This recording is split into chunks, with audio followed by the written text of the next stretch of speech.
go.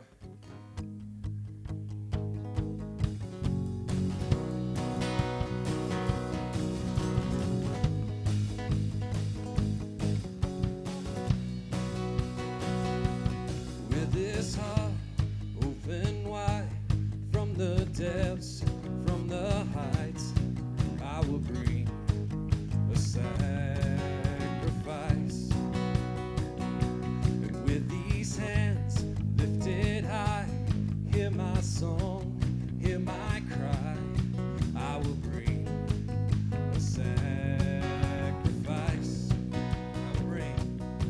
I will bring a sacrifice. I lay me down, I'm not my own. I belong to you alone. Lay me down, lay me down. Oh, and on my heart this much is true. There's no life apart from you. Lay me down, lay me down, lay me down.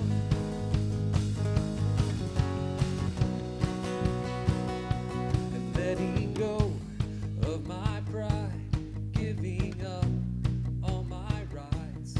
Take this life and let it shine, shine, shine. Take this life and let it shine. I lay me down, I'm not my own. I belong to you alone. Lay me down, lay me down. Oh, and on my heart this much is true. There's no life apart from you.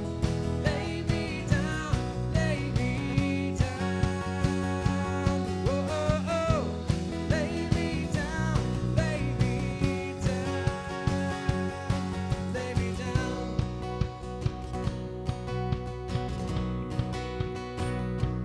It will be my joy to say, your will, your way. It will be my joy to say, your will, your way. It will be my joy to say, your will, your way, always. It will be my joy to say, your will, your way. It will be my joy to say, your will, your way. It will be my joy to say, your will, your way, always.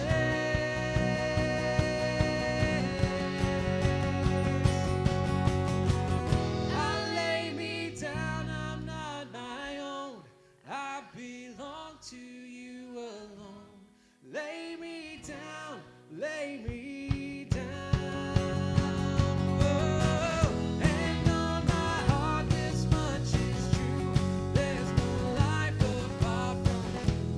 Lay me down, lay me down. I lay me down. I lay me down, I'm not my own. I belong to you alone. Lay me down, lay me down. Oh, and on my heart this much is true. There's no life apart from you. Lay me down, lay me down. Oh, I lay me down, lay me down, lay me down.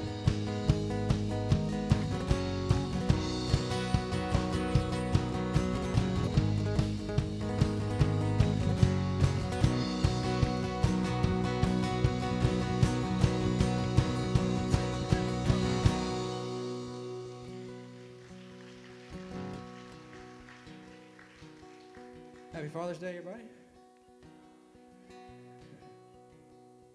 We have an excellent Father. Your love never fails, it never gives up, never moves on. There you go. Your love never fails, it never gives up, never runs out on me. Your love never fails.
this one thing remains: your love.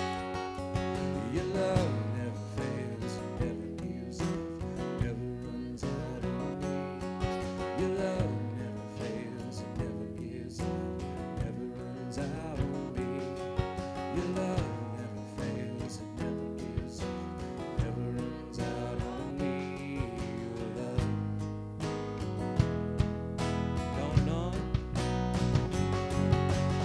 on, and on and on and on it goes. It overwhelms and satisfies my soul, and I'll never ever have to be afraid. This one thing remains. This one thing remains: your love. Your love never fails, it never gives up, never runs out on me. Your love never fails, it never gives up, never runs out on me. Your love never fails, it never gives up, never runs out on me. Your love, in death, in life, I'm confident and covered by the power of your great love. My debt is paid. There's nothing that can separate my heart from your great love. Your love never fails, it never gives up, never runs out on me. Your love never fails, it never gives up, never runs out on me. Your love never fails, it never gives up, never runs out on me. Your love, on and on. And on and on and on and on it goes. Yes, it overwhelms and satisfies my soul, and I'll never ever have to be afraid. This one thing remains. This one thing remains: your love never fails, it never gives up, never runs out on me. Your love never fails, it never gives up, never runs out on me. Your love never fails, it never gives up, never runs out on me. Your love, on and on and on and on and on it goes. It overwhelms and satisfies my soul, and I'll never ever have to be afraid. This one thing remains. This one thing remains: your love never fails, it never gives up, never runs out on me. Your love never fails, it never gives up, never runs out on me. Your love never fails, it never gives up, never runs out on me. Your love.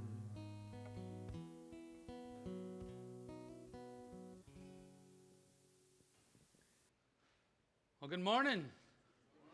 It's good to see all of you here this morning. I have the privilege to be able to speak this morning. I want to thank Chris as he led worship for me and led the music and the band. Y'all give him a hand. We're blessed to have such great talent. This morning, Robin Stewart helped me out in the first service. Did y'all enjoy the quintet this morning as well? That was fun. Made me tap my foot a little bit.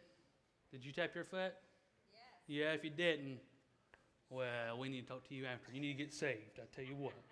Hey, I need some help this morning.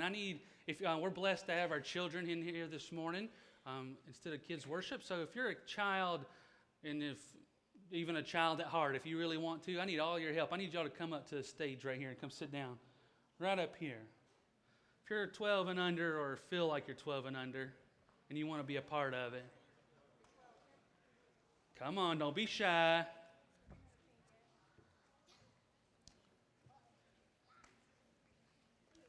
Hey, if you were here in the first service, Max, you can't cheat, okay? Okay. Good looking group, isn't it? Yeah, we got some amazing kids here at our church. I got a couple pictures that Shane's going to put on the screen for me this morning. Check out this first one. I want you to tell me who you think that is. No, you were in the first service. Don't be cheating. Noah. Yeah, anybody else? Noah. Okay, Noah. It was Noah. What did Noah build? Hey, Noah, big old boat, right? Here you go. Big old boat. What happened with that boat? Why did he have to build a boat? Because of a big storm coming, right? A flood, right? Here you go. God told Noah to build an ark because he was going to destroy the earth with a flood. Now, so that's Noah. God promised Noah with a rainbow to remind us that he'll never do that again. All right, let's go to the next one, Mr. Shane. There's your boat. Noah. Yes, very good. All right, yes, you were catching along really quick. Okay, next one, please. Who's this guy? Moses. Yeah, Moses, all right. What did he do at this point with this picture? What is he doing? Yeah, he raised his staff and the Red Sea parted, right? Okay, here's another one, really cool picture right here. Sorry, adults, if y'all want to see the pictures too. All right, here you go. So he parted the Red Sea. Why did he do that for? So the Israelites could walk across. Why were they trying to get across? Yeah, because Pharaoh's coming right behind them. Okay, they were running. Check out this next guy. He's pretty ugly. Who's this guy? Ah, Goliath. Yes, very nice. Now check out the next one. Who's that little guy? David. What did David do to Goliath? Oh, yeah, but a lot of good details. Yes, a lot of good details. All right. I was told he was killed by a tornado. I'm not sure. But yeah, David killed him. Killed Goliath. Here you go, little lady. Beautiful little girl. There you go. Sorry, I'm partial. All right. So David killed Goliath with what? A rock. Okay. Somebody said what he did next. We'll keep that detail out right now. Anybody, adults, y'all should know what I'm talking about. All right. Who's these next three guys? Well, we got one more of David. There's David with his sling. We got one more. Who's these three guys? Anybody? Okay, I was told in first service it was my shack, your shack, and a bed we go. And to bed we go. Oh, and a billy goat. Yeah, my shack, your shack, and a billy goat. Yeah. All right, what happened to these three guys? They got thrown into the furnace. Why did they get thrown into the furnace? Because they didn't bow down to a gold statue. They did not bow down. Anybody know the name of the king? King Nebuchadnezzar. All right, y'all give them a hand, everybody. Y'all go back to your seats. Make sure you tell your daddies Happy Father's Day, okay?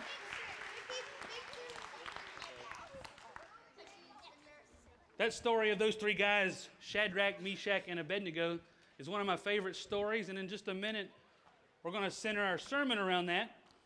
But first, I've asked Chris to help me tell this story in a little way I'm a little more comfortable, okay?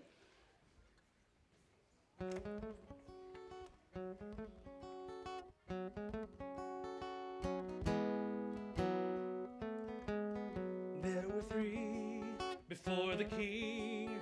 There were three who wouldn't bow to him. For when you heard the music play and you were standing, you would burn.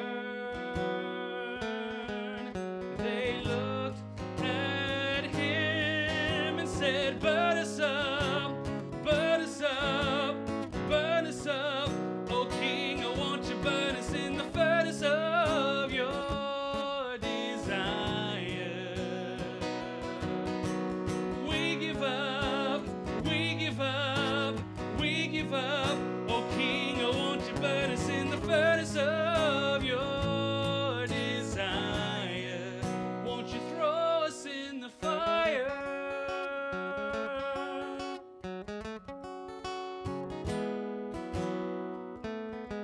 The king enraged at what they said, sent the three away to find their death.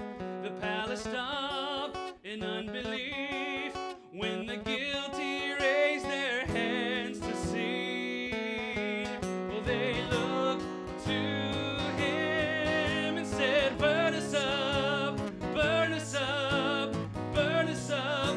Oh King, oh won't you burn us in the furnace of your desire. We give up, we give up, we give up. Oh King, oh won't you burn us in the furnace of your desire. Won't you throw us in the fire?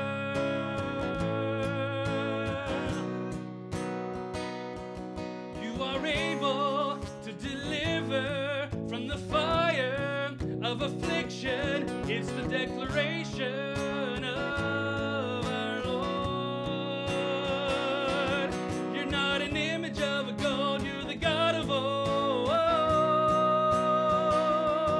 You have made us, come and save us. We are yours. But even if you don't, but even if you don't,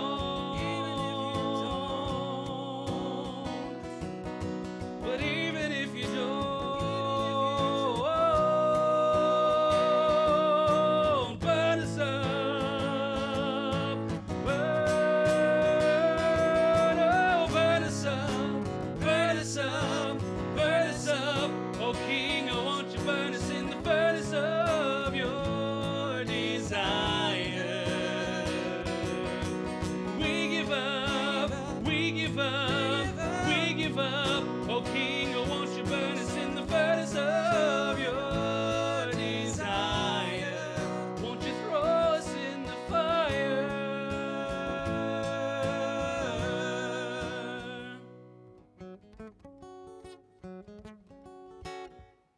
Amen.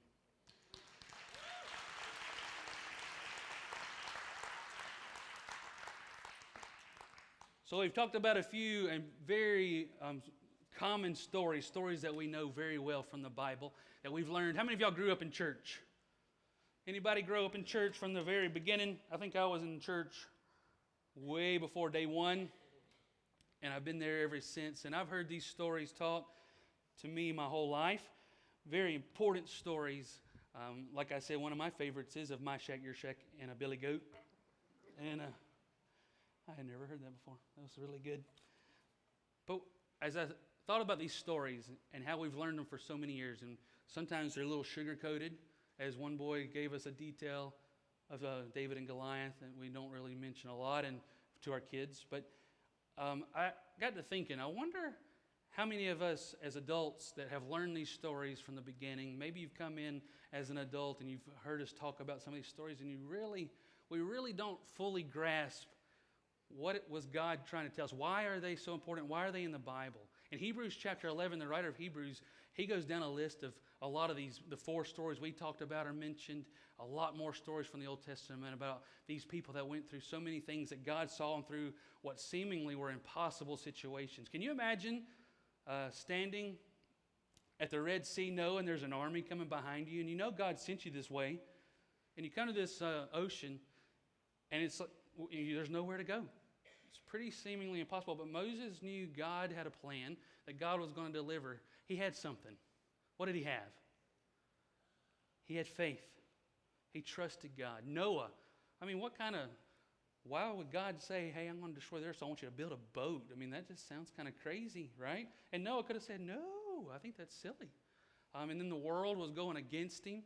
I think it was over 100 years it took him to build it, but yet Noah was faithful. You know, the Bible tells us that God chose Noah because he walked faithful with the Lord. He was blameless before his people. He had faith. He trusted God to deliver and to do what he had said.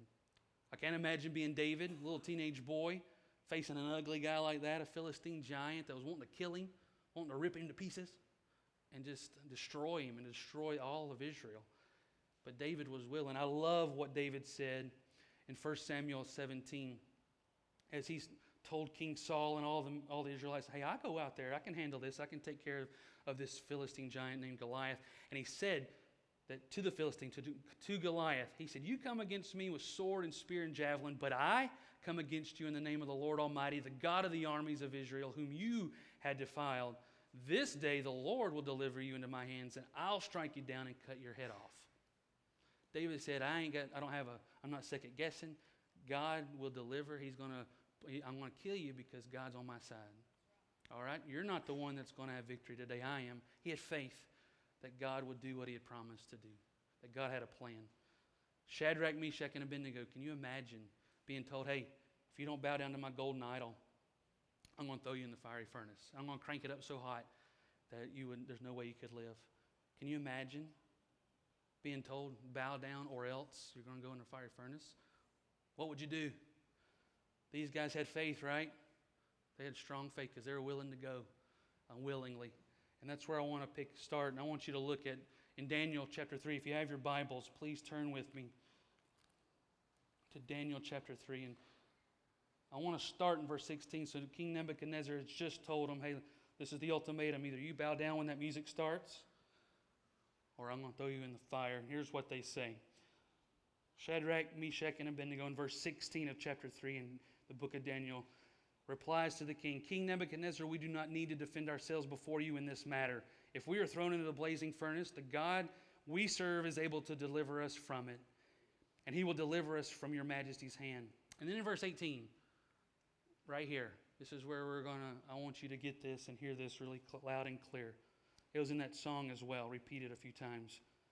In verse 18, they said, we trust God to deliver us, but even if he don't, we're not going to do what you've asked us to do. It says this,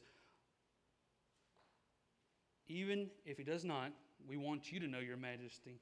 We will not serve your gods or worship the image of gold you have set up. This morning I want to ask you, as Christians, you hear people say, I'm a man of faith. I'm a person of faith. I have faith. Sometimes we won't say I'm a Christian, or sometimes we won't say I follow Jesus, but we will say I'm a person of faith. You hear that a lot. That's thrown around a lot, pretty lightly sometimes. But this morning, God has called us to be men and women of faith. But I also believe we need to go a step further to verse 18 of Daniel chapter 3. And we need to ask ourselves, are we people of faith even if God doesn't deliver us from the fire? Shadrach, Meshach, and Abednego knew very well they may be going into that fire to meet their death, a painful death. But they knew one way or the other, God could deliver them either from the fire, or he had bigger plans and better plans for them and their lives here on this earth. So I want to ask you, are you a person, a man or woman of an even if type faith?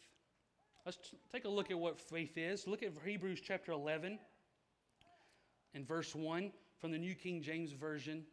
It says this, now faith is the substance of things hoped for, and it's the evidence of things that are not seen. Somebody, I asked them in the first service, when you think of the word substance, what comes to mind? Just shout it out. Don't be shy. Substance. Something you can touch. Something that's real. Shout it out. I can't hear good. Something that's worth something. Something that's significant or important. Yes. Something else? Substance? Something that comes to mind? Evidence. All right. Anything else? Substance.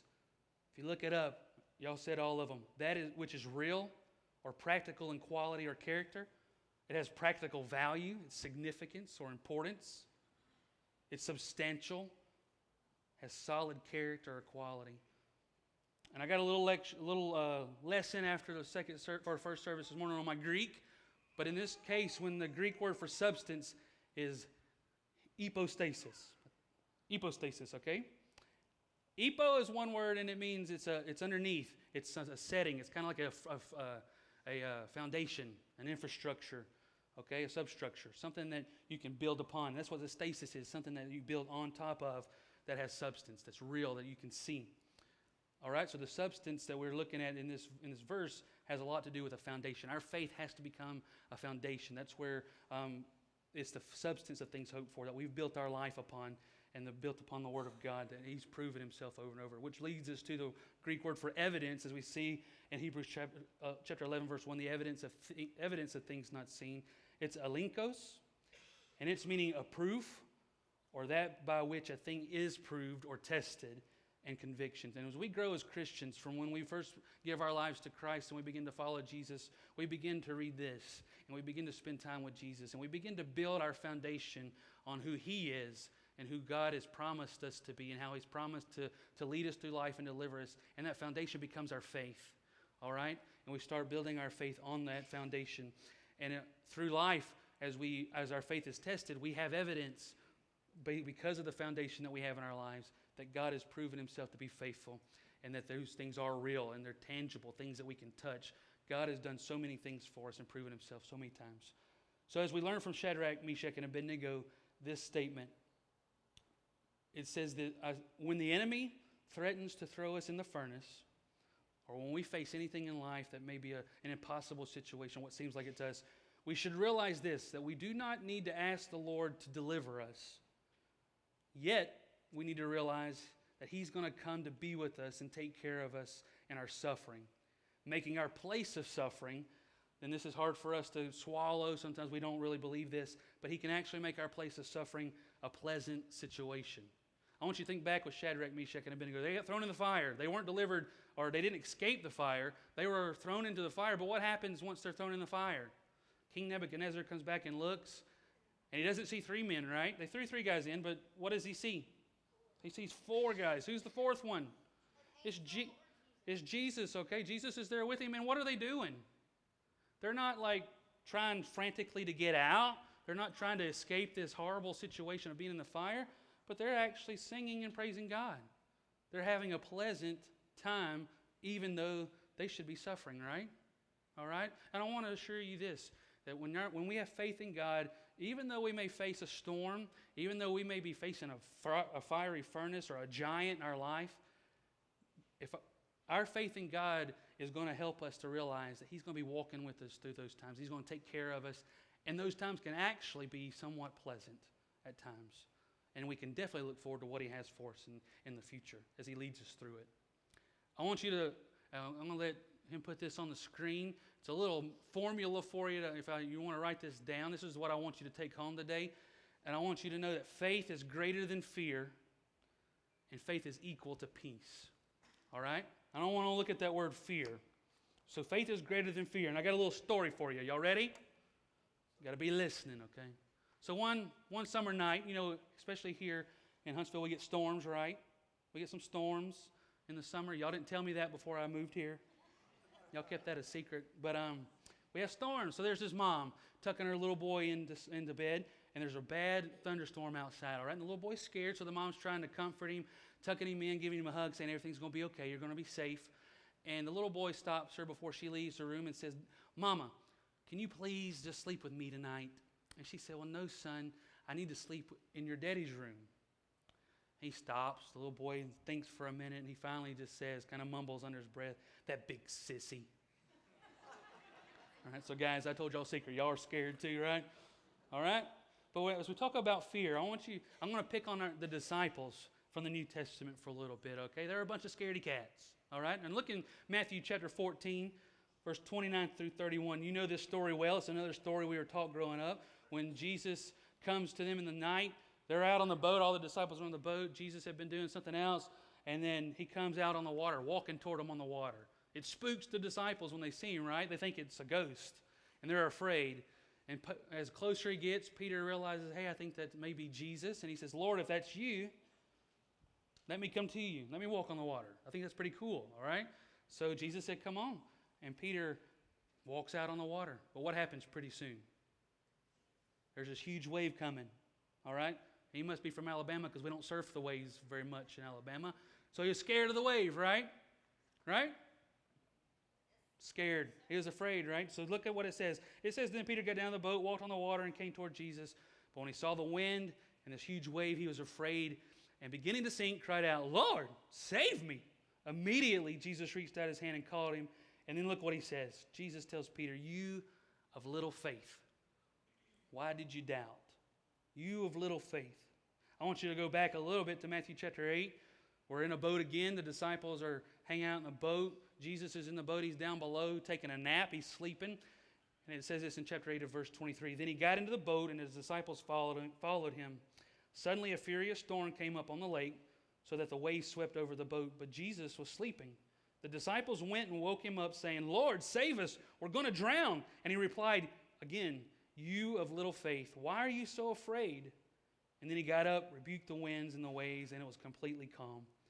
The men were amazed and asked, what kind of man is this? Even the winds and the waves obey him. Now these disciples, they had been with Jesus for a while now. They had been ministering with him and seen him do amazing things, whether it's healing the sick, the blind, casting out demons. And they still come to this point when they're fearful for their own lives. They're afraid and they don't trust Jesus to be able to take care of them and handle the situation. And their number one or their primary sin of the disciples at this time, I believe, was a lack of faith. As Jesus told them, why are you afraid? They were afraid. They allowed fear to become greater than their faith. Their foundation of faith was being challenged, and they let fear take over. I want to ask you this morning, what are some ways that you let fear rob you of your faith? All right? Think about that. How do you allow fear to get in the way of allowing your faith to be greater than your fear? How many of y'all have the fear of speaking in public? I do. All right? You can raise your hand high. Don't be ashamed. The word for that is topophobia, fear of speaking in public. How many of y'all have ever let it, you maybe felt like God was saying, hey, I want to give you a word and I want you to share it, but you're like, I ain't getting up there. Yesterday, Millie Claire, I was telling her, hey, I'm going to preach and you got to come hear me. And she said, well, how are you so brave? So she's already experienced a little stage fright too, so I guess. But I told her I'm not. I'm scared to death. My hand's a little shaky. How many of y'all have the fear of heights? Anybody?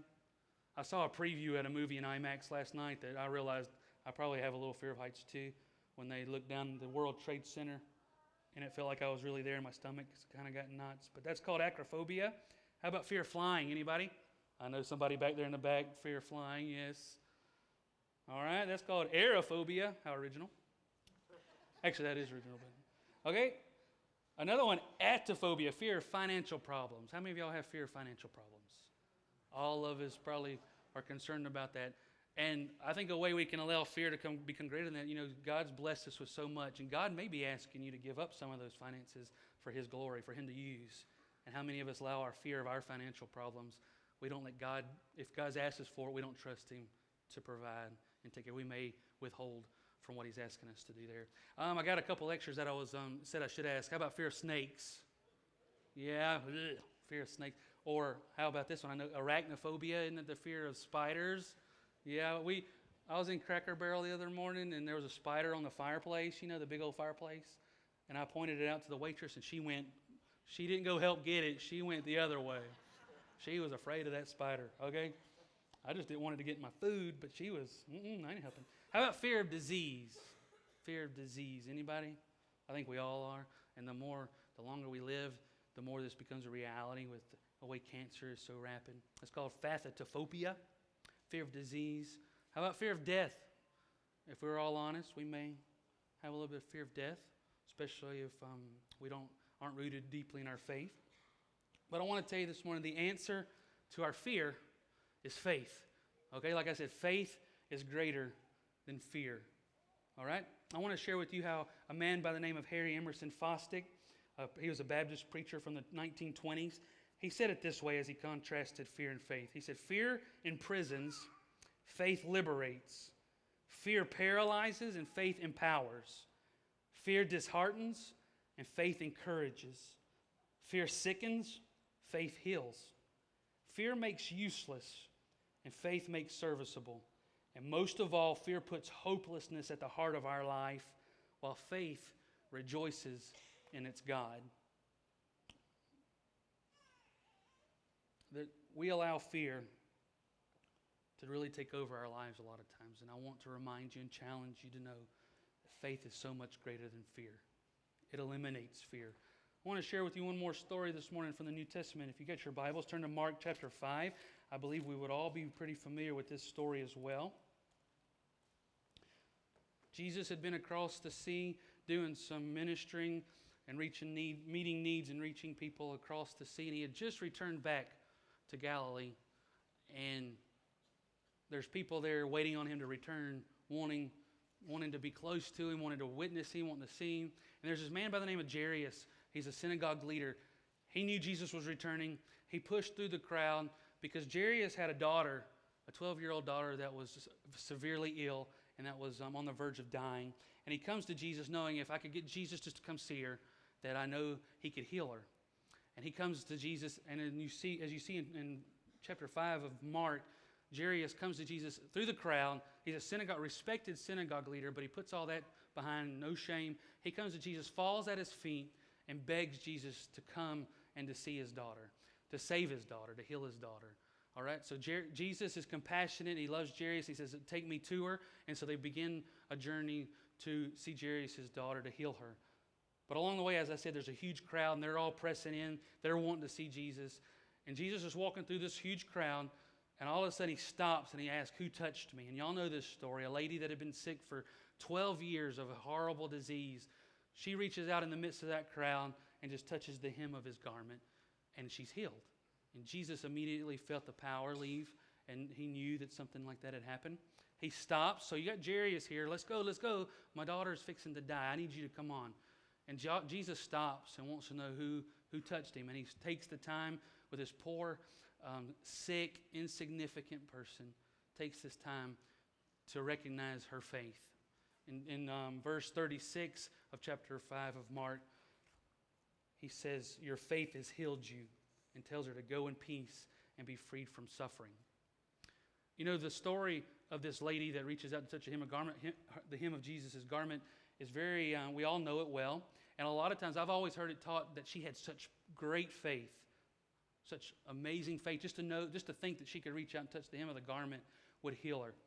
But as I kind of did a little research getting ready for today, I realized there's some commentaries out there that does not give her so much credit for having such great faith. There is a thought that her faith was very immature, very imperfect, that she might have thought that there was mystical powers just in Jesus' clothes, and all she had to do is touch his clothes. Also, even more important, there's the thought that she wasn't willing. You know, we just saw Jairus gave, no shame. He wasn't worried about what he looked like. He ran to Jesus and fell at his feet to ask for his help and for his mercy on his daughter. This lady was hiding in the crowd, didn't even want to see Jesus, didn't want to really know, probably not even want Jesus to know that she'd even touched him. But she reaches out and hiding to want healing. And I just want you to think about it for a minute. I don't know where she was, but I thought it was very interesting that there was a different thought on where she was in her faith. And I want us to take a few things away from that. How many of us, in our faith, in our walk with Christ, we want something from God. We want Jesus to heal us. We want him to do something for us, but we really don't want to bother him with it. We just want to maybe grab the hem of his garment and him not even notice, him go on his way, but I still got what I needed. How many of us ever do that in our lives? Do you do that? Do you just kind of want something from Jesus, but don't really want to interrupt him or even bother him, or you don't even want to have to give yourself to him in any way? You just want to receive something. Or maybe you're just not willing to sacrifice and surrender yourself to him. You're not willing to come to him before him and just lay yourself out on your face before him, giving your life to him and trusting him to do whatever he wants in your life. Do you find yourself in any of those, with those thoughts and in that faith? You know, if we think of it that way, our faith was, like I said, very immature, a very imperfect faith. The great news is, if that's the truth, that Jesus still recognized her and still told her it was her faith that healed her. And that's why I feel like Jesus stopped. He wanted to teach her. He wanted her to realize, look, it wasn't because you touched the hem of my garment. There's nothing magical here. Nothing magical. But because you had faith, you've been healed. Because you had faith. And it's encouraging to know, even an imperfect faith, even an immature faith, God's going to recognize it. And he was going to take the opportunity to help you grow as he shows himself to you, as he continues to give you evidence that he's all that he says he is. And I'm thankful that he's willing to do that. So what happens as Jesus has stopped? Jairus is probably over there kind of looking at his watch, like, okay, let's go. All right, my daughter, she's still sick. She's fixing to die. And just about that time, some people from his house come in to let him know that his daughter had already died. They say, don't even bother Jesus anymore. Just leave him alone because she's died. We can't do nothing about it anymore. I want you to look at what Jesus says in verse 36 as he hears these people tell Jairus, it's too late. He looks at him in verse 36. He says, do not be afraid. He tells him just to believe. Don't let fear become greater than your faith. Just believe. And Jesus goes on. He goes on with Jairus and his wife and a few more disciples to the house. The girl is dead, and Jesus tells her to get up and walk and heals her, raises her from the dead. Jesus delivered Jairus through that storm. He did what only he could do, and he proved himself faithful and powerful. And I really pray this morning that because of Jairus, because of people like Shadrach, Meshach, and Abednego that was willing to say, even if God doesn't deliver us from this fire, we will burn for his glory anyway. Even if I have to face a giant, I'm willing to go and claim God's victory in my life. Even if I'm standing before an ocean and there's something impossible coming behind me, wanting to destroy me, I know God's got a plan to help me keep moving forward. Even if God asks me to do something that seems totally ludicrous, something crazy, I'm willing to trust him and know that he's got a plan. And I have faith even if I have to go against the grain and do something that's out of the ordinary.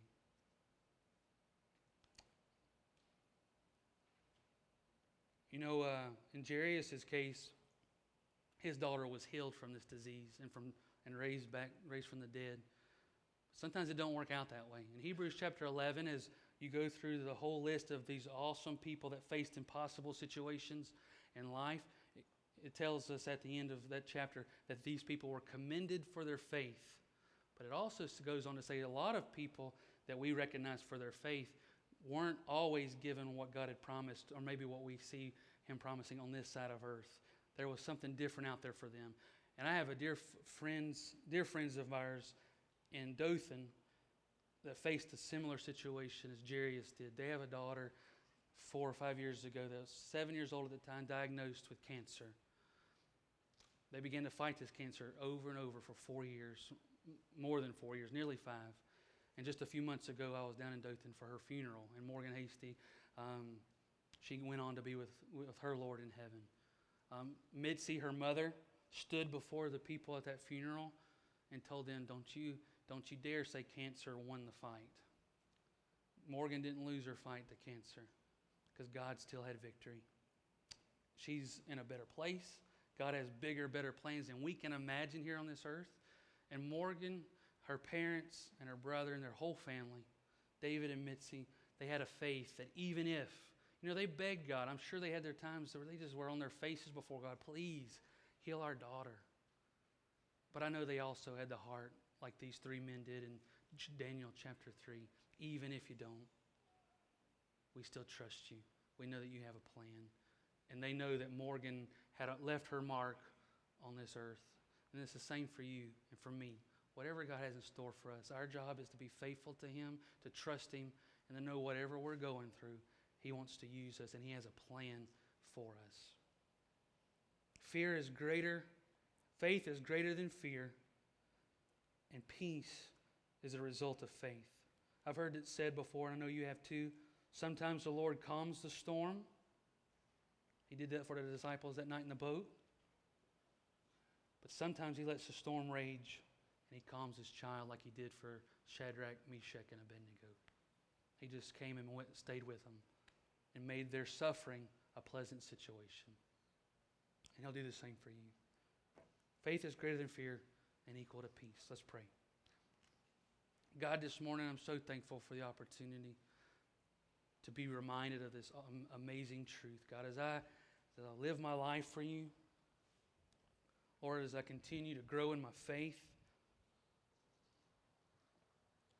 Lord, as I build my faith on substance a foundation that only comes from you and your word and who you are. God, that you continue to prove yourself. And there's so much evidence of how real you are, how amazing you are, and how you want to see us through the toughest times.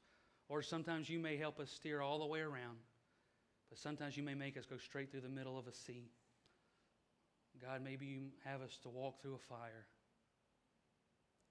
But God, I pray that each of us in here this morning would have a faith that even if you don't, God, that we're still going to trust you. And we're still going to live for you and know that in our suffering, you're going to take care of us. God, I thank you for the testimonies throughout your word. Lord, I thank you for the testimony of my friends, the Hasties. Lord, as they continue, there's a peace in their life. Lord, you didn't calm the storm. Lord, they lost their precious little daughter. You didn't take away the storm, but God, you're giving them a peace that only comes from you as they walk through this storm. And they know that Morgan had her mark on this earth, Lord, and that you still want to use them to minister to so many lives and for you to receive glory and honor through their lives. And you want to do the same with all of us. But God, we got to have an even if type faith. Lord, help us as we grow in our walk with you. And I pray all these things in your name. Amen. I'd like to ask that you just stand. This altar's open for you this morning. God's dealing with you about your faith. Maybe you've been doubting Him. Maybe you've been afraid.